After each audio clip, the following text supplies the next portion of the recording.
एक बहुत गहरा सवाल है। आखिर ये भौतिक दुनिया और हमारे अंदर की ऊर्जा किस चीज से बनी है?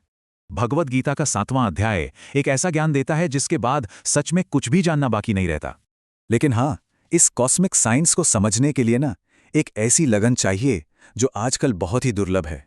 हजारों लोगों की भीड़ में से शायद कोई एक ही सिद्धि और परफेक्शन के लिए सच्ची कोशिश करता है, और उन गिने चुने मेहनती लोगों में से भी शायद कोई एक ही उस परमपिता और सच्चाई को समझ पाता है। ये साफ बताता है कि महानता पाने के लिए इस भटकती हुई भीड़ से बिल्कुल अलग रास्ता चुनना पड़ता है। अब भीड़ से आगे निकलने के लिए सबसे पहले इस भौतिक दुनिया के बिल्डिंग ब्लॉक्स को समझना जरूरी है।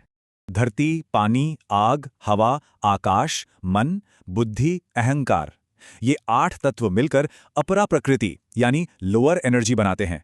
हमारा भौतिक शरीर, दिमाग, गुस्सा या आलस जैसे सभी भाव, ये सब इसी लोअर एनर्जी के अलग अलग रूप हैं। पर प्राचीन ज्ञान कहता है कि ये 8 तत्व एक बहुत बड़े कॉस्मिक सच की बस शुरुआत ही हैं। इस मटेरियल नेचर के ऊपर है परा प्रकृति। ये वो सुप्रीम लाइफ फोर्स है जो पूरे ब्रह्मांड को चलाती है। सोचिए, ये भौतिक बिल्डिंग ब्लॉक्स उस हायर एनर्जी के सामने कुछ नहीं, जो एक्चुअली इन सब में जान डालती है। सृष्टि की हर चीज इन्हीं 2 शक्तिशाली ऊर्जाओं अपरा और परा प्रकृति के मिलने से ही बनी है।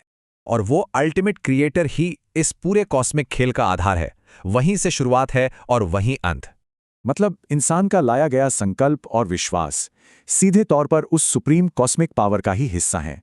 इस सबसे बड़ी शक्ति से कनेक्शन पहचान लेने के बाद जिंदगी की किसी भी रुकावट से डरना बिल्कुल बेकार है।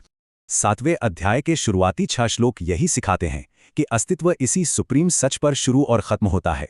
इस हाई एनर्जी को अपनाने से माइंडसेट शिफ्ट होता है, जिससे असीमित क्षमता और असाधारण मेहनत की प्रेरणा मिलती है।